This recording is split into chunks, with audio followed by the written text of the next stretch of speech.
যিজন মানুহে ৰাহুল গান্ধীক তাচ্ছিল্যসূচক বক্তব্য ৰাখিব, যিজন মানুহে গৌৰৱ গগৈৰ সন্দৰ্ভত তাচ্ছিল্যসূচক মন্তব্য ৰাখিব, যিজন মানুহে কংগ্ৰেছ দলক প্ৰতিনিয়ত প্ৰশ্ন কৰিব, যিজন ব্যক্তিয়ে ক'ব যে বিজেপিতকৈ কংগ্ৰেছতকৈ হেনো বিজেপি ভাল, সেইজন ব্যক্তিৰ লগত কেনেকৈ বন্ধুত্বমূলক হ'ব? সেইজন ব্যক্তিৰ লগত তেনেধৰণৰ ব্যক্তিক যিসকলে প্ৰাৰ্থিত্ব দিব, সেই ব্যক্তিসকলৰ লগত তেনেধৰণৰ ব্যক্তি যেতিয়া প্ৰতিদ্বন্দ্বিতা থাকিব, তেওঁৰ লগত কেনেকৈ বন্ধুত্বমূলক হ'ব? ইয়াত প্ৰশ্নটো ব্যক্তিৰ নহয়, প্ৰশ্নটো আদৰ্শৰ, প্ৰশ্নটো দায়বদ্ধতাৰ।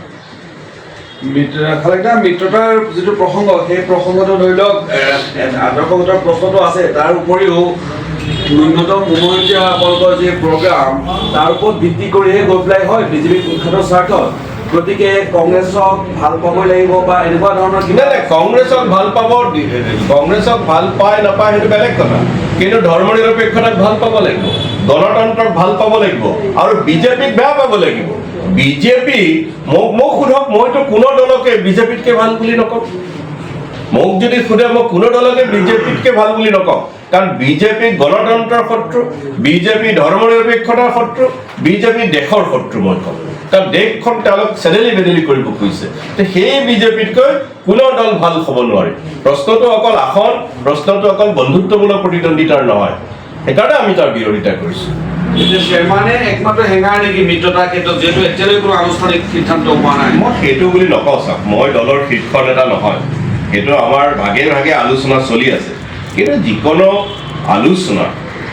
আলোচনা যেতিয়া হ'ব, সেইটো বাস্তৱসন্মত হ'ব লাগিব। মই আৰু দেখিছোঁ যে ৰাইজৰ দলে কৈছে যে নিবিচৰা সমষ্টিও। আৰে এইটো কেনেকুৱা কথা যে আমি কঠিন সমষ্টিবিলাক কোনো নেখেলিম, আমি অকল যিবিলাক সমষ্টিত আমাৰ জয় নিশ্চিত তেনেকুৱা সমষ্টি খেলিম, এইটো আকৌ কেনেকুৱা কথা?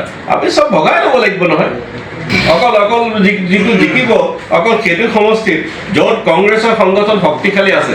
মই শ্বেৰমান আলীৰ কথা আকৌ এইকাৰণেই কৈছোঁ, যোৱা পঞ্চায়ত নিৰ্বাচনতো শ্বেৰমান আলীয়ে ৰাইজৰ দলক সমৰ্থন কৰিছিল। 17 কণৰা জিলা পৰিষদ সমষ্টি মই আপোনালোকৰ জ্ঞাতাৰ্থে জনাইছোঁ। তাত ৰাইজৰ দলে প্ৰাৰ্থিত্ব দিছিলে। তাত ৰাইজৰ দল, অখিল গগৈ আৰু শ্বেৰমান আলী সকলোৱে প্ৰচাৰ কৰাৰ পিছতো তাত কিন্তু 17 কণৰা সমষ্টিত ৰাইজৰ দল জয়ী হোৱা নাই, বৰং তৃতীয় স্থানতহে আছে। মন্দিৰা সমষ্টিত মাত্ৰ এটাই জিলা পৰিষদৰ এজনে প্ৰাৰ্থী দিছিলে, সেইজনক জয়ী হোৱা নাই, তৃতীয় স্থানতহে আছে। ইমান তেওঁলোকৰ শক্তিশালী বুলি কয়, কিন্তু তেওঁলোকৰ অৱস্থা এইটোহে। আৰু আজি চাওক দলগাঁৱত 27টা পঞ্চায়তৰ আমাৰ দলে 26টা পঞ্চায়তত জয়ী হৈছে। গতিকে কিছুমান বাস্তৱসন্মত কথা থাকিব লাগিব। নেতৃত্বই যি সিদ্ধান্ত লয়, সেই সিদ্ধান্ত আমি মানি ল'ম, কাৰণ আমি মিত্ৰতাৰ পক্ষত। কিন্তু দলগাঁৱৰ কংগ্ৰেছ কৰ্মীসকলৰ কথা, কংগ্ৰেছ সমৰ্থকসকলৰ কথাটো আমি ভাবিব লাগিব। য'ত 26টাই জিকিছে, তাত আমি 27 নহ'লে 29টা 26টাই জিকিছে, সেইটো সমষ্টি বিচাৰিলে তাৰ কৰ্মীসকলেতো আপত্তি কৰিবই। আপোনালোকে কিমান সময়ৰ বাট চাব? মানে আপোনালোকে কৈছে যে আমি কোনো ডেড লাইনত বিশ্বাস নকৰোঁ। নমিনেশ্যন উইথড্ৰৱালৰ লাষ্ট মমেণ্টতো এলায়েন্স হ'ব পাৰে। আমি এইটো কথা নকওঁ যে আমুক তাৰিখ তামুক তাৰিখ নকওঁ। বাস্তৱসন্মতভাৱে কথা পাতিলে এই মিত্ৰতা সম্ভৱ, আমি অসম্ভৱ বুলি নকওঁ। আমাৰ কোনো ডেড লাইন নাই। কিন্তু অসমৰ ৰাইজে সোনকালে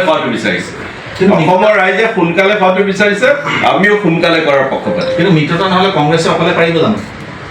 চাওক, এইটো কথা আমিতো কৈছোঁ আমি মিত্ৰতাৰ পক্ষত। আমাৰ অসম জাতীয় পৰিষদৰ লগত আলাপ আলোচনা চলি আছে, আৰু মই আশাবাদী যে সেই আলোচনা শীঘ্ৰে সমাপ্ত হ'ব। আৰু মই ভাবোঁ যে ইতিবাচক দিশত সেই আলোচনা গৈ আছে। বাওঁপন্থী দলসমূহৰ লগতো আলাপ আলোচনা হৈ আছে, আৰু সেই আলাপ আলোচনা ইতিবাচক দিশত গৈ আছে। ৰাইজৰ দলৰ লগতো মই আশাবাদী হ'ব বুলি, কিন্তু বাস্তৱসন্মত হ'ব লাগিব। তেওঁলোকে মিত্ৰতাৰ বলটো আপোনালোকৰ হাতত থকা বুলি কৈছে। আপোনালোকে যি বিচাৰে, মানে তেওঁলোকে এখন মাত্ৰ আসন বিচাৰিছে। এইটো কেনেকুৱা কথা? আমাৰ লগত মিত্ৰতা কৰিব, আকৌ আমাৰ দলৰ মানুহকে লৈ যাব। আমি যাক ডিছকুৱালিফাই কৰিবলৈ কৈছোঁ, সেই ডিছকুৱালিফাই কৰিব খোজা মানুহক তেওঁলোকে অকল সিমানেই নহয়, গৌৰৱ গগৈ ডাঙৰীয়াক নবদী বুলি কোৱাৰ পিছত, যিজন গৌৰৱ গগৈ ডাঙৰীয়াক ফৰিষ্টা বুলি কৈছিলে, এঞ্জেল বুলি কৈছিলে, সেই গৌৰৱ গগৈ ডাঙৰীয়াক নবদী বুলি কোৱাৰ পিছত আকৌ ৰাইজৰ দলে তেখেতক কেন্দ্ৰীয় উপ সভাপতি কৰি দিছে। এইটো মিত্ৰতাৰ ধৰ্ম নেকি? মোক কওক, মিত্ৰতাৰ ধৰ্ম এইটো নেকি যে প্ৰধান বিৰোধী দলটোৰ সভাপতিক নবদী কোৱা মানুহজনক ৰাইজৰ দলে উপ সভাপতি কৰি দিছে? এইটো মিত্ৰতাৰ ধৰ্ম নেকি? এই কথাবিলাকো আছে। অকণমাত্ৰ পিছুৱাই যদি যাব লাগে চবেই যাব লাগিব নহয় অকণমান কংগ্ৰেছে আমাৰ দলক তুচ্ছ তাচ্ছিল্য কৰা, আমাৰ সভাপতিক তুচ্ছ তাচ্ছিল্য কৰা ব্যক্তিজনক যদি কেন্দ্ৰীয় সমিতিৰ উপসভাপতি দিয়ে, কেনেকৈ মিত্ৰতাৰ কথা আলোচনা মসৃণভাৱে আগবাঢ়িব কওকচোন মোক।